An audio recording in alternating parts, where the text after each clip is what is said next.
Oke, kamu harus berhasil. Bravo. Suara Mas Banyu menyemangati adik bungsunya dari seberang saluran telepon.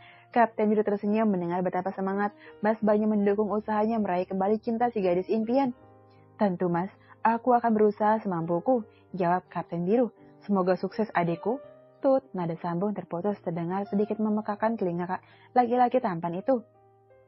Setelah memastikan telepon benar-benar telah terputus, Kapten Biru segera memasukkan gawainya ke dalam saku jaket boomer berwarna hijau army dengan 2 buah bordiran bergambar Garuda dan bendera merah putih yang membuatnya terlihat bertambah gagah malam ini. Di bawah langit gelap malam, laki-laki berambut cepak itu memantapkan hati untuk berkunjung sekali lagi ke rumah Rengganis.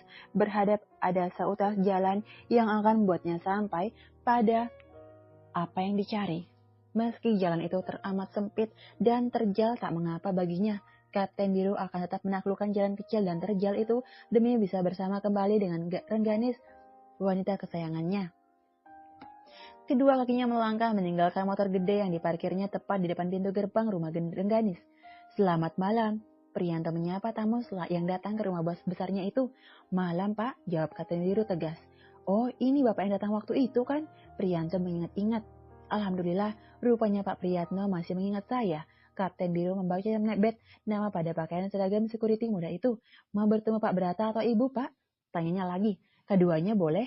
Tanya Kapten Biru lagi. Niatnya malam ini adalah untuk mencari tahu semua mengenai Rengganis pada siapapun yang berhasil ditemuinya di rumah ini. Pada Biona dan Pak Satpam pun boleh terlebih pada Mami atau Papi Rengganis langsung.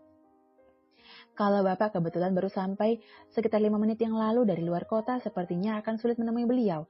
Ibu, nanti saya coba hubungi dulu ya Pak, dengan Pak siapa? Saya Biru, Kapten Biru Angkasa Permana. Oh siap Komandan. Priyanto tiba-tiba berdiri dengan sikap sempurna dan memberi penghormatan pada Kapten Biru. Laki-laki tampan itu tersenyum dan membalas penghormatan yang diberikan Priyanto padanya. Security muda itu segera berlari menuju pos jaga. Terlihat oleh Kapten Biru dari balik kaca transparan yang membatasi dinding pos. Priyanto menekan beberapa angka pada pesawat telepon yang ada di pos itu. Laki-laki berusia sekitar 18 tahunan itu tampak mengangguk-angguk kepalanya beberapa kali. Ayo Kapten, ajak Priyanto. Kapten Biru mengikuti security itu dari belakang. Kapten, dulu saya bercita-cita jadi seorang tentara. Kisahnya sambil menjejari langkah Kapten Biru. Oh ya? Kapten Biru siap mendengarkan semua cerita Priyanto.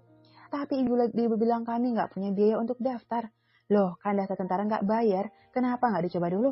Saya nggak pede, Kapten. Orang kecil seperti kami apa bisa jadi tentara yang hebat dan keren seperti Kapten? Harus percaya diri, yakinkan dirimu bahwa kamu mampu. Kalau bukan kita, siapa lagi yang akan beri semangat pada diri sendiri? Priyanto mengangguk paham. Silahkan masuk. Pak Brata telah berdiri menanti Kapten Biru di depan pintu.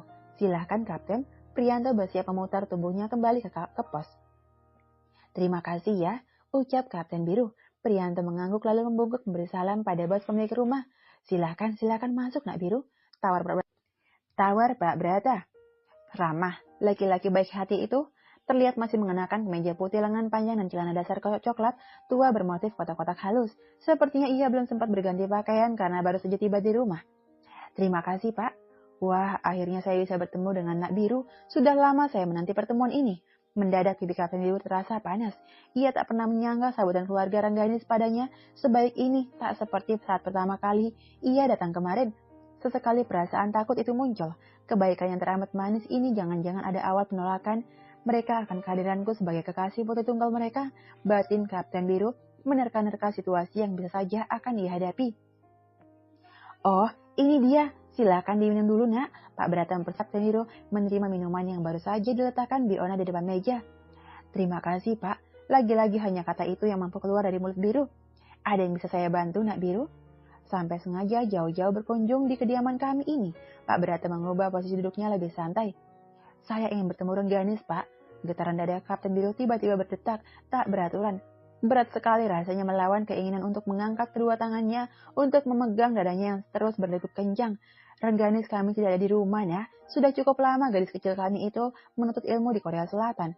Apa Nak Biru tidak tahu? Tanya Pak Brata penuh selidik.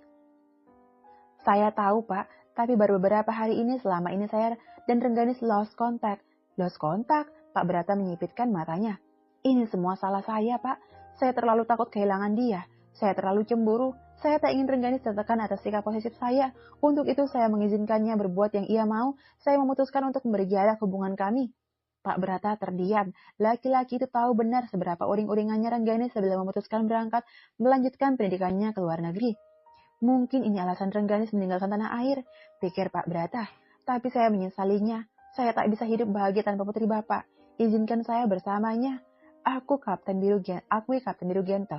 Nak Biru, saya kan sudah pernah jelaskan. Rengganis sudah resmi dilamar Choi Yoo Jin. Berbeda kewarganegaraan memang, tapi mereka sudah mengurus semuanya, termasuk izin pernikahan internasional. Mami tiba-tiba masuk ke ruang tamu, duduk bergabung dengan Papi dan Kapten Biru yang sedang berbincang serius. Kami berharap Nak Biru tidak mengganggunya lagi demi kebahagiaan Rengganis. Mungkin kalian belum berjodoh, Nak. Saya sangat menyesal. Sambungnya.